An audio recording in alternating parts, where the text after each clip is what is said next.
Great Uncle Donald lowered his pair of grilling tongs and stared across the cedar picnic table.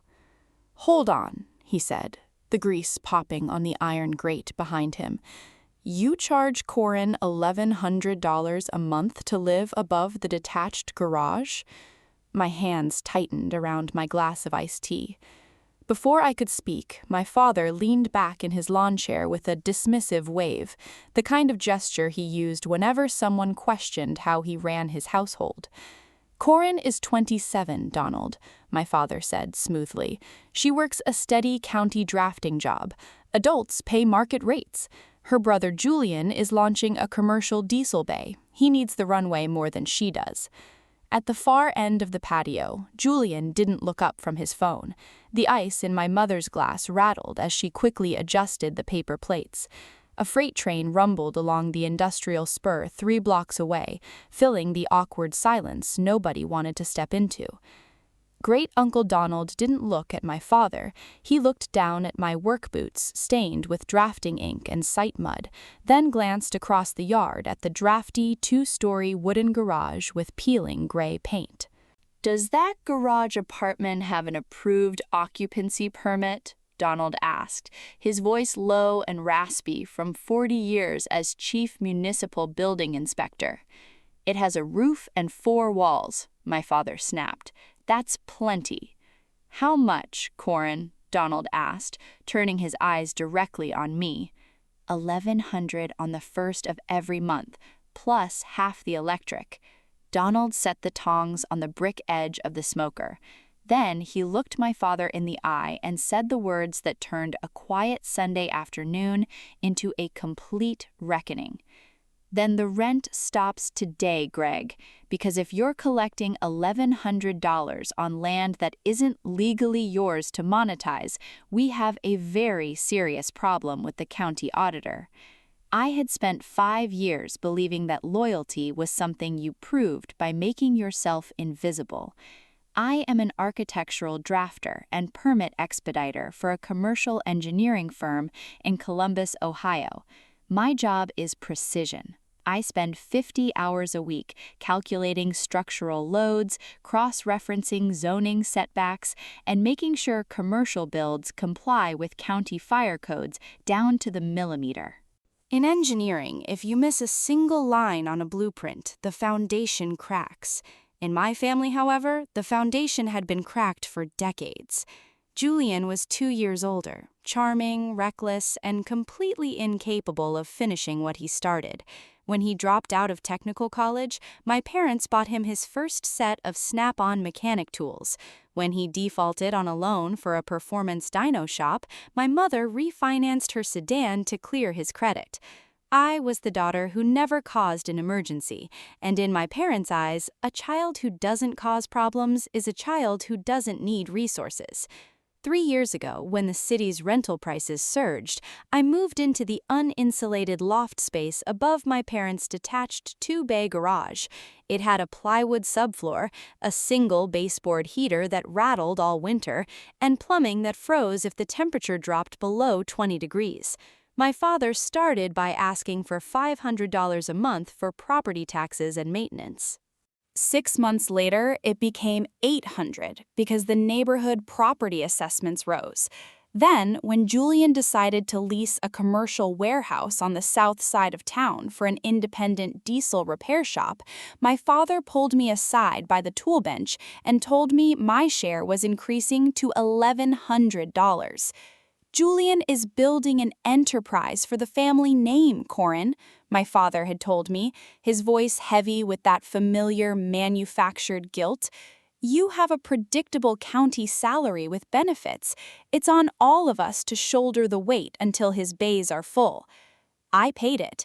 I bought my own groceries, paid for my drafting software licenses, covered my health insurance, and spent freezing winter nights wrapped in 2 down comforters while the wind whistled through the garage siding. Whenever I got close to saving $8,000 for a down payment on a modest brick ranch in Clintonville, a sudden household crisis intervened. The garage roof needed emergency tarring, the shared well pump burned out, Julian fell 2 months behind his commercial lift lease, and my mother stood in the doorway of my loft with tears in her eyes, telling me the family would face public embarrassment if the equipment was repossessed. I wrote the checks because I thought self-sacrifice was the price of belonging. I didn't know that my father's authority over that property was an illusion built on a hidden county land patent. When Uncle Donald asked about the occupancy permit, my mother's voice tightened instantly. "Donald, please," she said, hurrying over with a platter of grilled corn.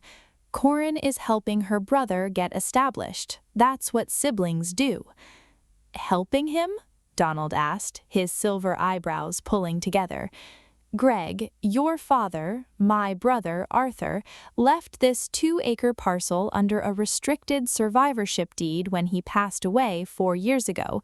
The deed specifically stated that the commercial front lot and the rental improvements were held in trust for both grandchildren equally." My father's face flushed a dark, mottled red. "Arthur's estate was settled years ago. The probate court granted Cheryl and me full executive authority over the property." "Executive authority to maintain it," Donald corrected, stepping away from the grill. "Not to convert an unpermitted outbuilding into an income property to secretly fund Julian's private commercial ventures."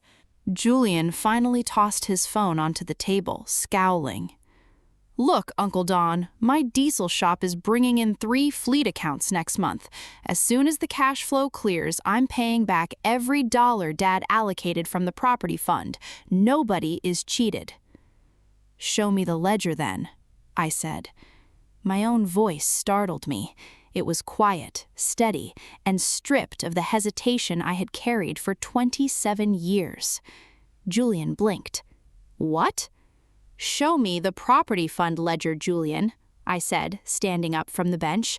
"Dad told me every dollar of my $1,100 a month was going into an escrow account to cover the estate property taxes and building insurance. If it was allocated to your shop, where is the accounting?" My father slammed his beer bottle onto the table, foam splashing across the cedar planks. "You do not interrogate your brother at my table. You live on my property, you sleep under a roof I maintain, and you contribute what I deem appropriate." "It isn't your property, Greg," Uncle Donald said quietly. Donald reached into the pocket of his windbreaker, pulled out a pair of reading glasses, and retrieved a folded manila document bearing the blue embossed seal of the Franklin County Recorder's Office.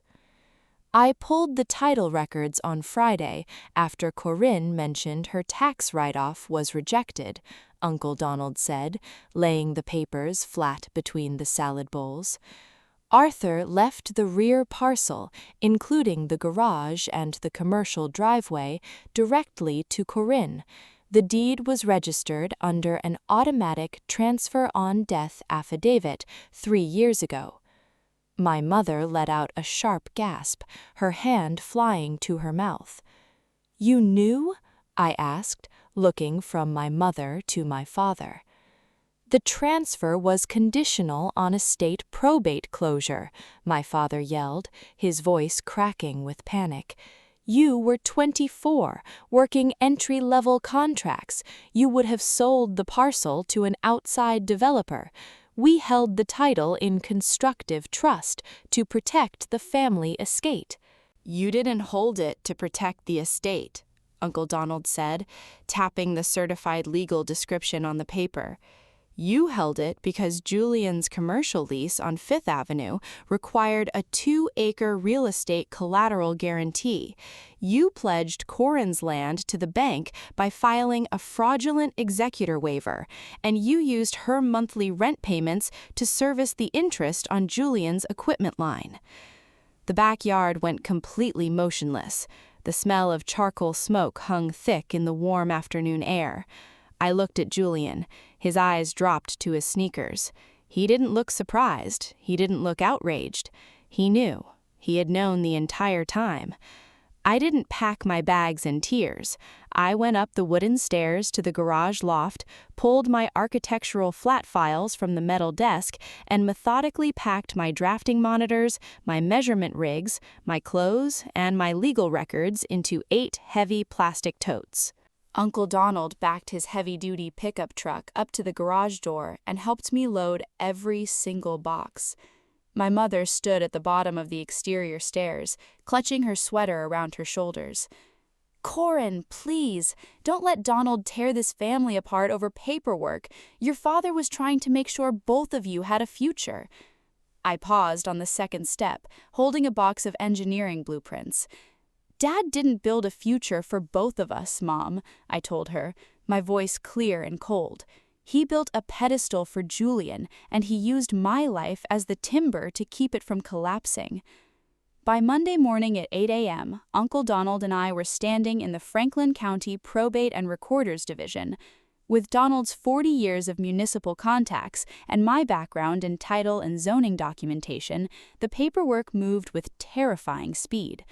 We filed an immediate notice of title defect and an affidavit of unauthorized encumbrance against the garage parcel.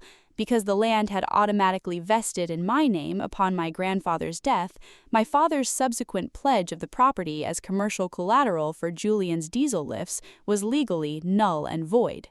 At 10:30, my attorney, Marcus Vance, delivered a formal legal notice to the Commercial Lending Division of Buckeye State Bank. The bank's underwriting department acted immediately, with their secondary real estate collateral suddenly frozen under a cloud of title fraud. They issued an immediate 30-day demand for alternative security to Julian's business entity, Vance Heavy Diesel, LLC. Julian didn't have alternative security. He had 0 liquid reserves, 3 unpaid parts invoices, and $45,000 in unbacked machinery debt. Over the next 2 weeks, my father left 9 frantic voicemails on my phone. "Corin, call the bank and sign the subordination waiver," his voice shouted through the speaker. "The bank is threatening to accelerate the entire commercial loan. You are going to force your brother into bankruptcy over a spiteful technicality." I saved every voicemail to a secure flash drive and did not dial back. 2 weeks later, Marcus Vance facilitated a formal meeting in his downtown office. My father arrived looking exhausted, his shoulders hunched inside a jacket that looked too large for him. Julian sat beside him, silent, staring at the mahogany conference table with his fists clenched. Marcus laid out the terms with clinical precision. "We have 2 paths this morning, gentlemen," Marcus said, resting his pen on a clean legal pad. Path 1, Corin files a formal quiet title action alongside a civil fraud complaint against the executor for unauthorized encumbrance and 44 months of illegal rent extraction, totaling $39,600. The county auditor and the state licensing board will be formally notified. My father's throat bobbed visibly. "And Path 2? Path 2, Marcus continued, is immediate and quiet. You sign the quitclaim deed confirming Corin's sole unencumbered fee-simple ownership of the rear 2-acre parcel. You execute a formal release of all claims against the estate, and Julian surrenders the unauthorized commercial easement over the driveway." "That will kill my shop," Julian rasped, speaking for the first time. "Without the yard access to Park Fleet haulers, the 5th Avenue lease doesn't work." I looked directly across the table at my brother. "Then your shop doesn't work, Julian," I said, "because my property is no longer your parking lot." My father signed the deed at 11:15 that morning. The aftermath was clean, quiet, and permanent. Deprived of the fraudulent real estate collateral and unable to secure an alternative guarantor, Julian was forced to surrender his commercial lease on 5th Avenue. He liquidated his heavy vehicle lifts at a 20% loss, settled his primary equipment debt, and took a salaried mechanic at a municipal transit authority depot across the river. My parents were left to manage the main house on their own income, without my $1,100 a month to subsidize their utilities and property maintenance. My father finally sold his second fishing boat and took on part-time consulting work. They stopped hosting the Sunday family barbecues.